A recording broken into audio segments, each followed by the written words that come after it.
Hello friends, welcome to brothers finance and good evening. ಇವತ್ತು market updates ಏನಂದರೆ, Sensex 122 points down ಆಗಿ 76,171 close ಆಗಿದೆ. Nifty 26 points down ಆಗಿ 23,045 close ಆಗಿದೆ.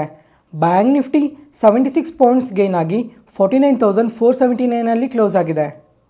Friends, ಇವತ್ತು ಮಾರ್ಕೆಟ್ ನೋಡಿದ್ರಾ, ಸ್ವಲ್ಪ ನೆಗೆಟಿವ್ ಆಗಿ ರಿಯಾಕ್ಟ್ ಆಗಿದೆ. ಮಾರ್ಕೆಟ್ ಓಪನಿಂಗ್ ಟೈಮಲ್ಲಿ ನೋಡಿಕೊಂಡ್ರೆ ಎಲ್ಲ ಇಂಡಿಸಿಸೂ ಕರೆಕ್ಟ್ ಆಗಿದ್ವು.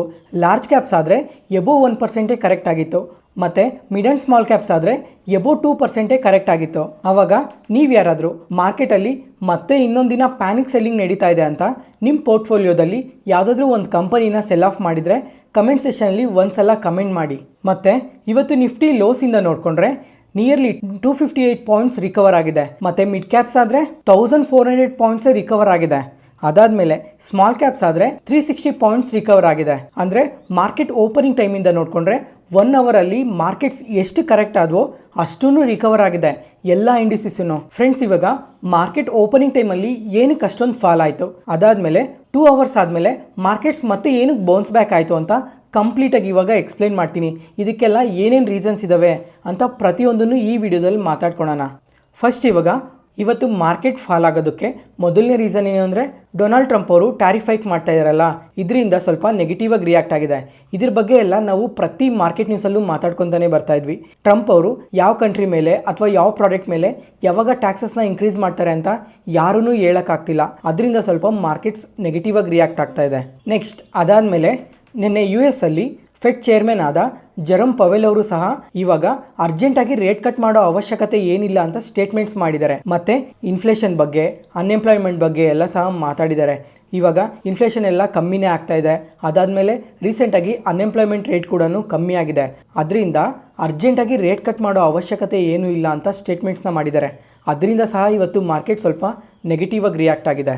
ನೆಕ್ಸ್ಟ್, ಅದಾದಮೇಲೆ ಥರ್ಡ್ನೇ ರೀಸನ್ ಏನು ಅಂತಂದರೆ, ಇವಾಗ ಪ್ರತಿ ಮಾರ್ಕೆಟ್ ನ್ಯೂಸಲ್ಲೂ ಮಾತಾಡ್ಕೊತಾನೆ ಇದ್ವಿ.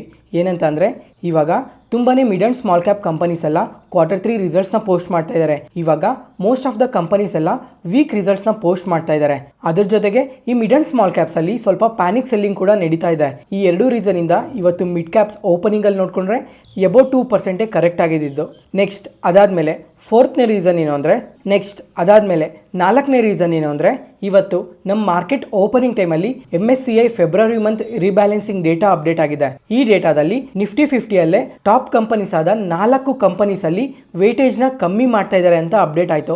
ಅದರಿಂದ ಕೂಡ ಮಾರ್ಕೆಟಲ್ಲಿ ಸ್ವಲ್ಪ ಸೆಲ್ ಆಫ್ ಕಾಣಿಸಿದೆ. ಈ MSCI ರೀಬ್ಯಾಲೆನ್ಸಿಂಗ್ ಬಗ್ಗೆ ಮಾರ್ಕೆಟ್ ಕೀ ಅಪ್ಡೇಟ್ಸಲ್ಲಿ ಕಂಪ್ಲೀಟಾಗಿ ಎಕ್ಸ್ಪ್ಲೈನ್ ಮಾಡಿದ್ದೀನಿ. ಇಷ್ಟು ಡೇಟಾ ಪಾಯಿಂಟ್ಸಿಂದ ಇವತ್ತು ಮಾರ್ಕೆಟ್ ಓಪನಿಂಗಲ್ಲಿ ನೆಗೆಟಿವ್ ಆಗಿ ರಿಯಾಕ್ಟ್ ಆಗಿರೋದು. ಕರೆಕ್ಟಾಗಿ 10:30, 10:45 ಆ ಟೈಮಲ್ಲಾದರೆ ಮಾರ್ಕೆಟ್ ರಿವರ್ಸಲ್ ಆಗಿದೆ. ಇದಕ್ಕೆ ಮೇನ್ ರೀಸನ್ಸ್ ಏನು ಅಂತಂದರೆ, ಇವತ್ತು ನಮ್ಮ ಫಿನಾನ್ಸ್ ಮಿನಿಸ್ಟರ್ ಆದ ನಿರ್ಮಲಾ ಸೀತಾರಾಮನ್ ಅವರು ಇನ್ಕಮ್ ಟ್ಯಾಕ್ಸ್ ಬಿಲ್ ಬಗ್ಗೆ ಅಪ್ಡೇಟ್ಸ್ ಮಾಡಿದ್ದಾರೆ. ಇವಾಗ ಈ ಹೊಸ ಇನ್ಕಮ್ ಟ್ಯಾಕ್ಸ್ ಬಿಲ್ ಬಗ್ಗೆ ಬಜೆಟ್ ಟೈಮಲ್ಲೇ ಮಾತಾಡಿದ್ರು, ಇದನ್ನ ಕಮಿಂಗ್ ಟೈಮಲ್ಲಿ ಅಪ್ಡೇಟ್ ಮಾಡ್ತೀವಿ ಅಂತ. ಇವಾಗ ಈ ಇನ್ಕಮ್ ಟ್ಯಾಕ್ಸ್ ಬಿಲ್ ಬಗ್ಗೆ ಸ್ವಲ್ಪ ಅಪ್ಡೇಟ್ಸ್ ಬಂದಿದ್ದಾವೆ. ಏನಂತ ಅಂದರೆ, ಮುಂಚೆ ಹೇಳ್ದಂಗೆ ಈ ಬಜೆಟ್ ಟೈಮಲ್ಲಿ ಅಪ್ಡೇಟ್ ಮಾಡಿರೋ ಥರನೇ ಸಿಂಪ್ಲಿಫೈಡ್ ವರ್ಷನ್ನ ತರ್ತೀವಿ ಅಂತ ಅಪ್ಡೇಟ್ ಮಾಡಿದ್ರಲ್ಲ, ಅದ್ರ ಪ್ರಕಾರನೇ ತುಂಬಾ ಸಿಂಪಲ್ ಆಗಿ ಪ್ರತಿಯೊಬ್ಬರಿಗೂ ಅರ್ಥ ಆಗೋ ಥರ ತರ್ತಾ ಇದ್ದೀವಿ ಅಂತ ಅಪ್ಡೇಟ್ ಮಾಡಿದ್ದಾರೆ. ಅದ್ರ ಜೊತೆಗೆ LTCGಯಲ್ಲಿ ಯಾವುದೇ ಥರ ಚೇಂಜಸ್ ಇಲ್ಲ ಅಂತ ಮೆನ್ಷನ್ ಮಾಡಿದ್ದಾರೆ. ಅದರಿಂದ ಸಹ ಇವತ್ತು ಮಾರ್ಕೆಟ್ ಸ್ವಲ್ಪ ಪಾಸಿಟಿವ್ ಆಗಿ ರಿಯಾಕ್ಟ್ ಆಗಿರೋದು. ಮತ್ತು ಈ ಹೊಸ ಇನ್ಕಮ್ ಟ್ಯಾಕ್ಸ್ ಬಿಲ್ ಬಗ್ಗೆ ನಾಳೆ ಮಾತಾಡ್ಕೊಳ್ಳೋಣ.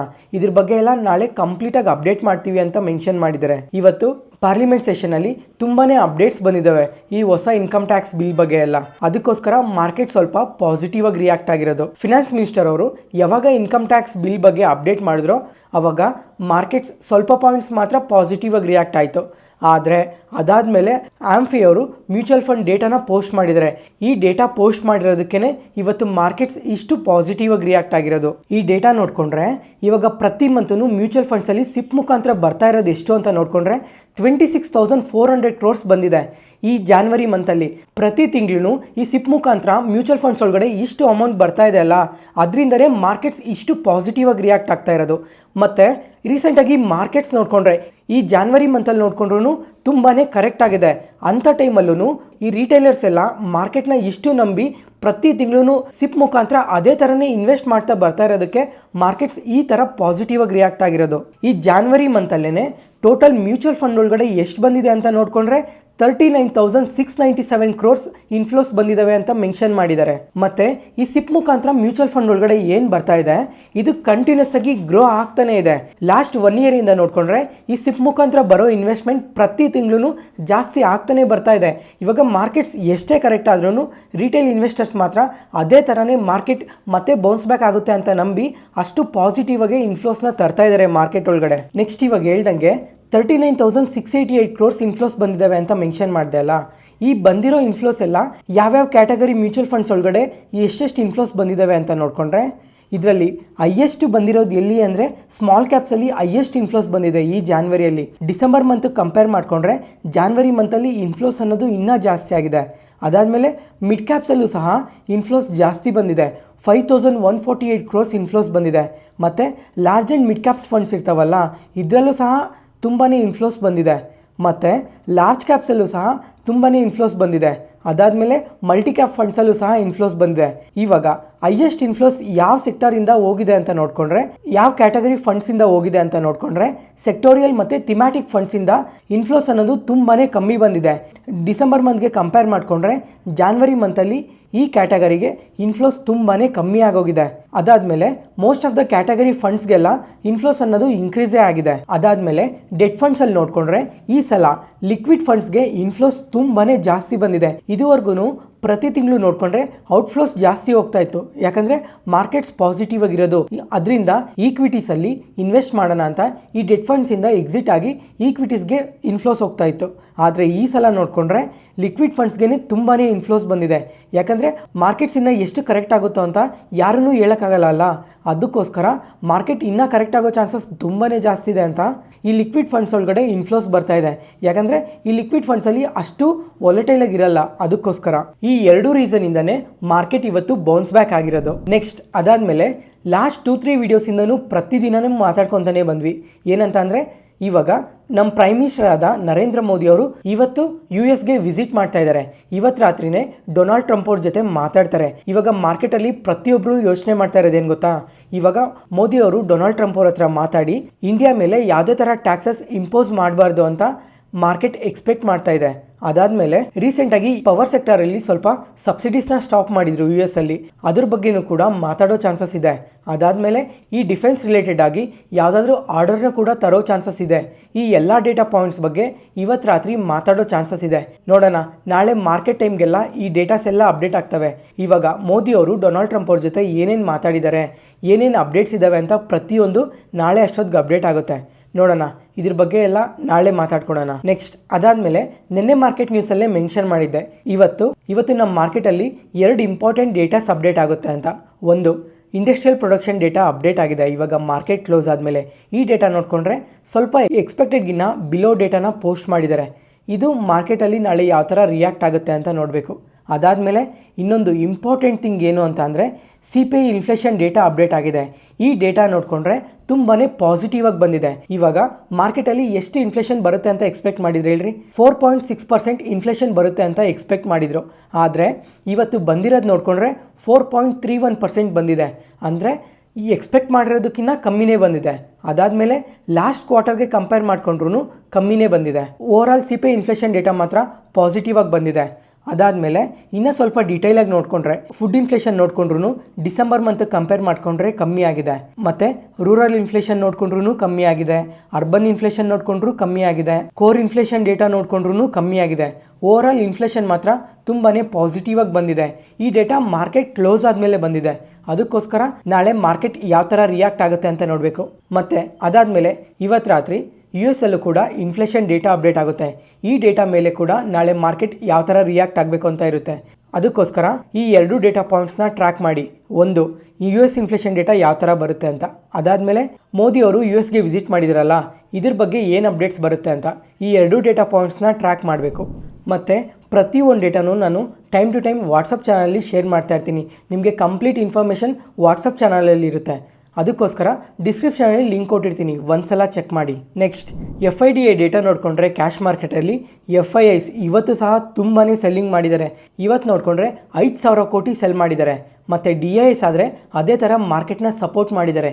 ಇವತ್ತೊಂದೇ ದಿನ DIIs ಆದರೆ 6,000 ಕೋಟಿ ಬೈ ಮಾಡಿದ್ದಾರೆ. ಯಾವುದೇ ಪಾಯಿಂಟಲ್ಲಿ ನಾನು ಹೇಳೋ ಇನ್ಫಾರ್ಮೇಷನ್ ನಿಮಗೆ ಯೂಸ್ಫುಲ್ ಅನಿಸಿದ್ರೆ ಈ ವಿಡಿಯೋನ ಲೈಕ್ ಮಾಡಿ, ಮತ್ತು ನಿಮ್ಮ ಫ್ರೆಂಡ್ಸಲ್ಲಿ ಯಾರಿಗಾದ್ರೂ ಸ್ಟಾಕ್ ಮಾರ್ಕೆಟ್ ಬಗ್ಗೆ ಇಂಟ್ರೆಸ್ಟ್ ಇರೋರಿಗೆ ಈ ವಿಡಿಯೋಸ್ನ ಶೇರ್ ಮಾಡಿ. Hello, next market key updates. First ಇವಾಗ MSCI ಫೆಬ್ರವರಿ ಮಂತ್ ರೀಬ್ಯಾಲೆನ್ಸಿಂಗ್ ಬಗ್ಗೆ ಅಪ್ಡೇಟ್ ಬಂದಿದೆ. ಇವಾಗ ಮಾರ್ಕೆಟ್ಗೆ ನೀವು ಯಾರಾದರೂ ಹೊಸ್ದಾಗಿ ಬಂದಿದ್ರೆ ಈ MSCI ಅಂದರೆ ಏನು ಗೊತ್ತಾ? Morgan Stanley capital international. ಇದೊಂದು ಇನ್ವೆಸ್ಟ್ಮೆಂಟ್ ಫರ್ಮ್. ಇವರು ಪ್ರಪಂಚದಲ್ಲಿರೋ ಎಲ್ಲ ಮಾರ್ಕೆಟ್ಸ್ಗೂ ಇನ್ವೆಸ್ಟ್ ಮಾಡ್ತಾ ಇರ್ತಾರೆ. ಇವತ್ತು ನುವಾಮ ಅವ್ರ ಪ್ರಿಡಿಕ್ಷನ್ಸ್ನ ಅಪ್ಡೇಟ್ ಮಾಡಿದ್ದಾರೆ.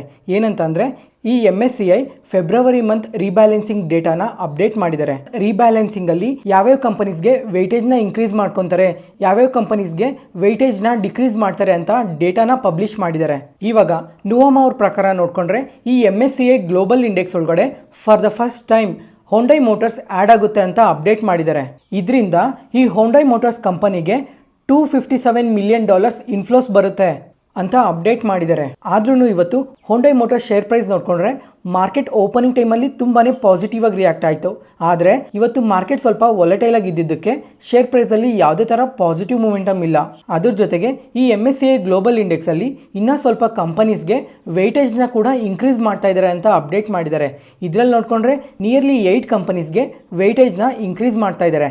ಅದರಲ್ಲಿ ಯಾವ್ಯಾವ ಕಂಪನೀಸ್ ಅಂತ ನೋಡಿಕೊಂಡ್ರೆ ಇಂಡಸ್ಲ್ಯಾಂಡ್ ಬ್ಯಾಂಕ್, ಈ ಬ್ಯಾಂಕಲ್ಲಾದರೆ $264 ಮಿಲಿಯನ್ ವೆಯ್ಟೇಜ್ನ ಇನ್ಕ್ರೀಸ್ ಮಾಡ್ತಾ ಇದ್ದಾರೆ. ಅದಾದಮೇಲೆ ವರುಣ್ ಬೇವರೇಜಸ್ $77 ಮಿಲಿಯನ್ ಇನ್ಕ್ರೀಸ್ ಮಾಡ್ತಾ ಇದ್ದಾರೆ.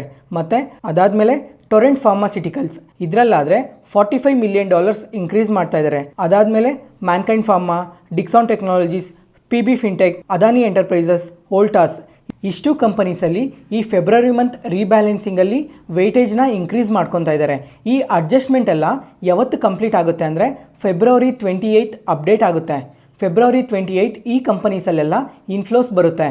ಯಾವಾಗ ಅಂತ ಅಂದರೆ ಅದನ್ನು ಮಾರ್ಕೆಟ್ ಸೆಕೆಂಡ್ ಹಾಫಲ್ಲಿ 2:30 3:30 ಮಧ್ಯದಲ್ಲಿ ಈ ಥರ ಇನ್ಫ್ಲೋಸ್ ಬರುತ್ತೆ. ಅದಕ್ಕೋಸ್ಕರ ಫೆಬ್ರವರಿ 28 ಈ ಕಂಪನೀಸ್ ಎಲ್ಲ ವೊಲಟೈಲಾಗಿ ಮೂವ್ ಆಗೋ ಚಾನ್ಸಸ್ ತುಂಬಾ ಜಾಸ್ತಿ ಇದೆ. ನೋಡೋಣ ಈ ರೀಬ್ಯಾಲೆನ್ಸಿಂಗ್ ಬಗ್ಗೆ ಇನ್ನೂ ಏನು ಅಪ್ಡೇಟ್ಸ್ ಬರುತ್ತೆ ಅಂತ. ನೆಕ್ಸ್ಟ್ ಅದಾದಮೇಲೆ ಈ MSCI ಗ್ಲೋಬಲ್ ಸ್ಟ್ಯಾಂಡರ್ಡ್ ಇಂಡೆಕ್ಸಿಂದ ಅದಾನಿ ಗ್ರೀನ್ ಎನರ್ಜಿ ಕಂಪನಿ ಹೊರಗಡೆ ಬರ್ತಾ ಇದೆ. ಅದರಿಂದ ಈ ಕಂಪನಿಯಿಂದ $170 ಮಿಲಿಯನ್ ಔಟ್ಫ್ಲೋಸ್ ಹೋಗ್ತಾ ಇದೆ. ಇದು ಸಹ ಫೆಬ್ರವರಿ 28 ಅಪ್ಡೇಟ್ ಆಗುತ್ತೆ. ಅದರಿಂದ ಈ ಕಂಪನಿಯಲ್ಲಿ ಅವತ್ತು ಸೆಲ್ ಆಫ್ ನೋಡ್ಬೋದು. ಅದರಿಂದ ಫೆಬ್ರವರಿ 28 ಈ ಕಂಪನಿ ಸ್ವಲ್ಪ ನೆಗೆಟಿವ್ ಆಗಿ ರಿಯಾಕ್ಟ್ ಆಗೋ ಚಾನ್ಸಸ್ ಕೂಡ ತುಂಬಾ ಜಾಸ್ತಿ ಇದೆ. ಈ ಅಪ್ಡೇಟ್ ಬಂದಿರೋದಕ್ಕೇ ಇವತ್ತು ಸಹ ಇಂಟ್ರಾಡೇ ಸೆಷನಲ್ಲಿ ಎಬೋವ್ 3% ಈ ಕಂಪನಿ ನೆಗೆಟಿವ್ ಆಗಿ ರಿಯಾಕ್ಟ್ ಆಗಿದೆ. ಇವತ್ತು ಮಾರ್ಕೆಟ್ ಓಪನಿಂಗ್ ಟೈಮಲ್ಲಿ ಅಷ್ಟು ನೆಗೆಟಿವ್ ಆಗಿ ರಿಯಾಕ್ಟ್ ಆಗೋದಕ್ಕೆ ಇನ್ನೊಂದು ರೀಸನ್ ಕೂಡ ಇದೆ. ಏನಂತ ಅಂದರೆ ಈ MSCI ಗ್ಲೋಬಲ್ ಇಂಡೆಕ್ಸಲ್ಲಿ ನಿಫ್ಟಿಯಲ್ಲೇ ಲಾರ್ಜ್ ಕಂಪನೀಸ್ ಆದ HDFC bank, Reliance industries, ICICI bank, Infosys ಈ 4 ಕಂಪನೀಸಲ್ಲಿ ವೆಯ್ಟೇಜ್ನ ಸ್ವಲ್ಪ ಕಮ್ಮಿ ಮಾಡ್ತಾ ಇದ್ದಾರೆ ಅಂತ ಅಪ್ಡೇಟ್ ಆಗಿದೆ. ಅದರಿಂದನೇ ಈ ಮಾರ್ಕೆಟ್ ಓಪನಿಂಗ್ ಟೈಮಲ್ಲಿ ಈ 4 ಕಂಪನೀಸ್ ತುಂಬಾ ನೆಗೆಟಿವ್ ಆಗಿ ರಿಯಾಕ್ಟ್ ಆದವು. ಅದರಲ್ಲಿ ನಿಫ್ಟಿಯಲ್ಲೇ ಹೆವಿ ವೇಟೇಜ್ ಕಂಪನಿ ಆದ ರಿಲಯನ್ಸ್ ಇಂಡಸ್ಟ್ರೀಸ್ ಆದರೆ ನಿಯರ್ಲಿ 3%ವರೆಗೂ ಕರೆಕ್ಟ್ ಆಗಿದೆ. ಅದಕ್ಕೋಸ್ಕರನೇ ನಿಫ್ಟಿ ಅಷ್ಟು ಕರೆಕ್ಟ್ ಆಗಿರೋ ಥರ ಕಾಣಿಸಿರೋದು ಇವತ್ತು. ಇವಾಗ ಈ MSCI ಗ್ಲೋಬಲ್ ಇಂಡೆಕ್ಸಲ್ಲಿ ಈ 4 ಕಂಪನೀಸ್ಗೆ ಎಷ್ಟು ವೆಯ್ಟೇಜ್ನ ಕಮ್ಮಿ ಮಾಡಿದ್ದಾರೆ ಅಂತ ನೋಡಿಕೊಂಡ್ರೆ HDFC ಬ್ಯಾಂಕ್ ಆದರೆ $51 ಮಿಲಿಯನ್ ವೆಯ್ಟೇಜ್ನ ಕಮ್ಮಿ ಮಾಡಿದ್ದಾರೆ. ಅದಾದಮೇಲೆ ರಿಲಯನ್ಸ್ ಇಂಡಸ್ಟ್ರೀಸ್ಗಾದರೆ $40 ಮಿಲಿಯನ್ ವೆಯ್ಟೇಜ್ನ ಕಮ್ಮಿ ಮಾಡಿದ್ದಾರೆ.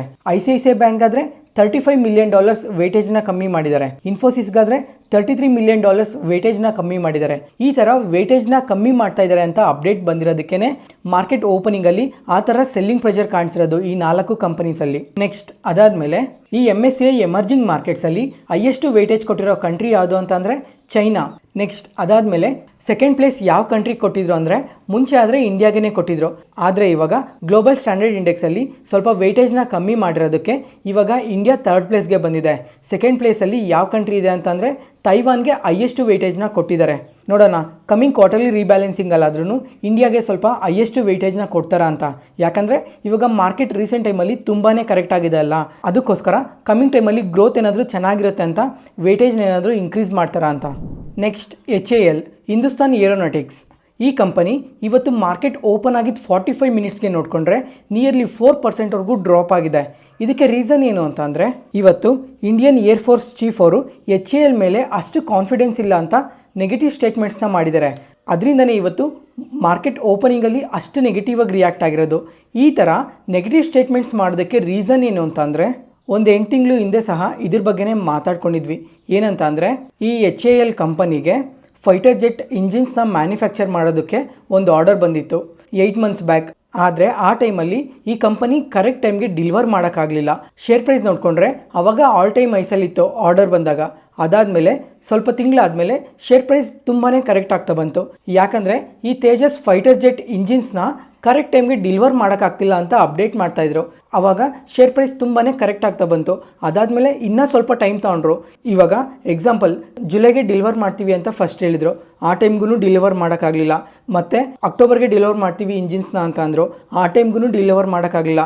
ಮತ್ತು ಇನ್ನೂ ಟೈಮ್ ತೊಗೊಂಡ್ರು, ಅವಾಗೂ ಡೆಲಿವರ್ ಮಾಡೋಕ್ಕಾಗಲಿಲ್ಲ. ಈ ಥರ ಮಲ್ಟಿಪಲ್ ಅಟೆಂಪ್ಟ್ಸಲ್ಲಿ ಡೆಲಿವರಿ ಮಾಡೋಕ್ಕಾಗ್ದಿದ್ದಕ್ಕೇ ಶೇರ್ ಪ್ರೈಸ್ ಆವಾಗ ಆಲ್ ಟೈಮ್ ಐಸಿಂದ ತುಂಬಾ ಕರೆಕ್ಟ್ ಆಗ್ತಾ ಬಂತು.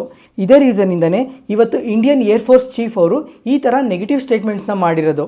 ಅದ್ರ ಜೊತೆಗೆ ಇವತ್ತು HAL ಕಂಪನಿ Q3 ರಿಸಲ್ಟ್ಸ್ನ ಕೂಡ ಪೋಸ್ಟ್ ಮಾಡಿದ್ದಾರೆ. ಇವಾಗ ಈ ಕಂಪನಿ ರಿಸಲ್ಟ್ಸ್ ನೋಡಿಕೊಂಡ್ರೆ ಇಯರ್ ಆನ್ ಇಯರಲ್ಲಿ ರೆವೆನ್ಯೂಸ್ ನೋಡಿಕೊಂಡ್ರೆ 15% ಇನ್ಕ್ರೀಸ್ ಆಗಿದೆ. ಅದಾದಮೇಲೆ ಪ್ರಾಫಿಟ್ಸ್ ಆದರೆ 14% ಇನ್ಕ್ರೀಸ್ ಆಗಿದೆ ಇಯರ್ ಆನ್ ಇಯರಲ್ಲಿ. ಆದರೆ ಕ್ವಾರ್ಟರ್ ಆನ್ ಕ್ವಾರ್ಟರಲ್ಲಿ ಚೆಕ್ ಮಾಡಿಕೊಂಡಾಗ ರೆವೆನ್ಯೂಸಲ್ಲಿ ಸ್ವಲ್ಪ ಗ್ರೋತ್ ಇದೆ, ಆದರೆ ಪ್ರಾಫಿಟ್ಸಲ್ಲಿ ಡ್ರಾಪ್ ಕಾಣ್ತಾ ಇದೆ. ಅದರಿಂದನೇ ಶೇರ್ ಪ್ರೈಸಲ್ಲಿ ಯಾವುದೇ ಥರ ಪಾಸಿಟಿವ್ ಮೂಮೆಂಟಮ್ ಇಲ್ಲ. ಮತ್ತು ಕ್ವಾರ್ಟರ್ ಆನ್ ಕ್ವಾರ್ಟರಲ್ಲಿ ಮಾರ್ಜಿನ್ಸ್ ನೋಡಿಕೊಂಡ್ರೂ ಮಾರ್ಜಿನ್ಸಲ್ಲೂ ಡ್ರಾಪ್ ಇದೆ. ಈ ಥರ ಸ್ವಲ್ಪ ಮಿಕ್ಸ್ ರಿಸಲ್ಟ್ಸ್ನ ಪೋಸ್ಟ್ ಮಾಡಿರೋದಕ್ಕೆ ಇವತ್ತು ಶೇರ್ ಪ್ರೈಸಲ್ಲಿ ಯಾವುದೇ ಥರ ಪಾಸಿಟಿವ್ ಮೂಮೆಂಟಮ್ ಇಲ್ಲ. ಇವತ್ತಿಗೆ ಅಪ್ಡೇಟ್ ಮುಗೀತು. ಈ ವಿಡಿಯೋ ಇಷ್ಟ ಆದರೆ ಲೈಕ್ ಮಾಡಿ, ಶೇರ್ ಮಾಡಿ, ಸಬ್ಸ್ಕ್ರೈಬ್ ಆಗಿ.